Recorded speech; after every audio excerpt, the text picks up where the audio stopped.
ल अब म चाहिँ गएँ है। अब तुफान र मैले भात खान्छौँ, अनि ट्र्याक्टर आयो भने यता आउनु पर्ला।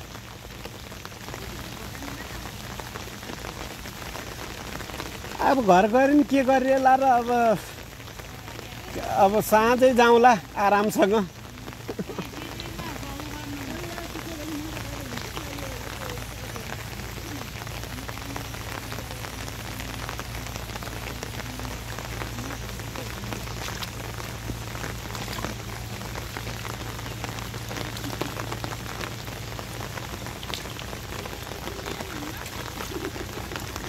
हाँ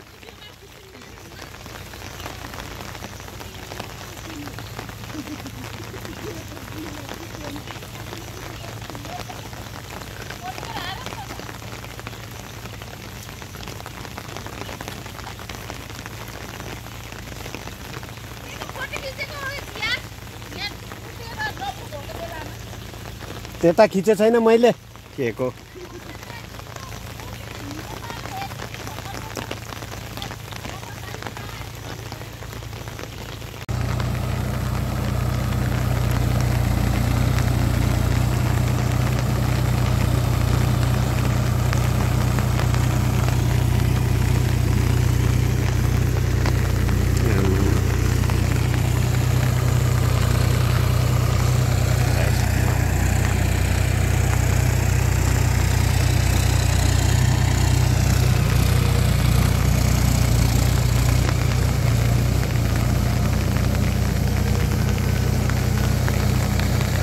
धान रोपाई चलिरहेछ।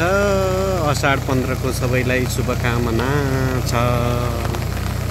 हाम्रो यो तुफान छोरोको आज रोपाई ट्र्याक्टर लगाइछ खेत जोताई। अनि यतातिरै यो सागको गराहरू पारी बिउ काटिरहेका छन् रोपार्नेहरूले। यहाँ हामी खेत जोतेछौँ। सिम पानी पनि परिरहेको छ। यतातिर पानी परेर गजब भयो, नयाँ गाभा पलाएको छ। अहिले हामी जलपोखरी भन्ने ठाउँमा छौँ, बाँके जिल्लाको। आहाहा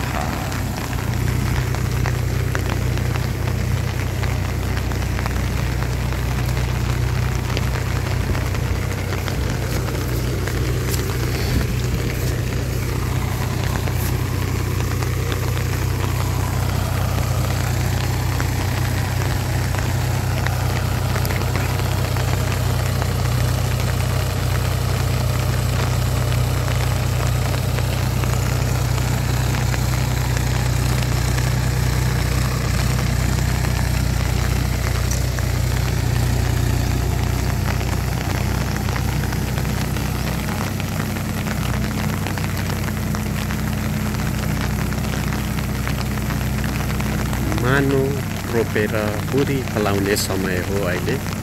नेपाल किसान कृषि प्रधान देश भएकोले किसानहरूको निम्ति असार 15 भनेको विशेष हुने गर्दछ। त्यही असार 15लाई चाहिँ सेलिब्रेसन गर्नको लागि म पनि नेपालगञ्जबाट जलपोखरीतिर लागेको छु। यो मेरो साइला साडु भाइ र सालीको खेत यहाँ आज रोपाई कार्यक्रम छ। अनि बिहाडेहरूले बिउ काट्दैछन्। यहाँ ट्र्याक्टरले चाहिँ गरास आइरहेको छ। बाउसेहरूले छेउ कुना खनिरहेका छन् र झिमझम पानी परिरहेको छ। यस्तो मौसम लाग्दो मनमोहक पातो, चारैतिर हरियाली छ। यस मनोरम दृश्यमा रमाउन पाउँदा आफैलाई आनन्दित महसुस गरेको छु। यहाँहरूले पनि यो भिडियो हेरेर इन्जोय गरिदिनु होला।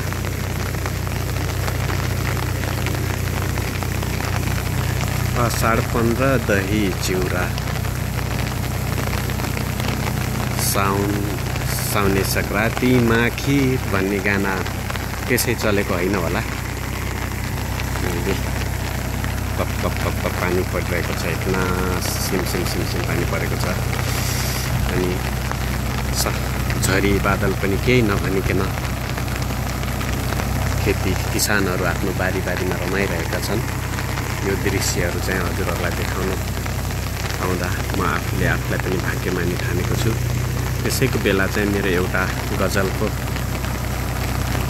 2 पंक्ति म यहाँहरूलाई भन्न चाहन्छु।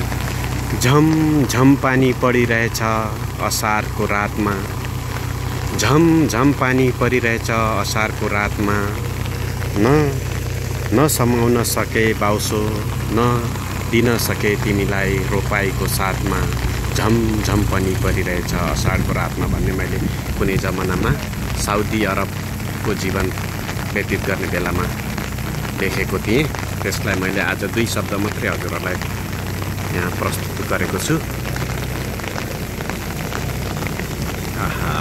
खेतहरू, दृश्यहरू, तातै हरियाली।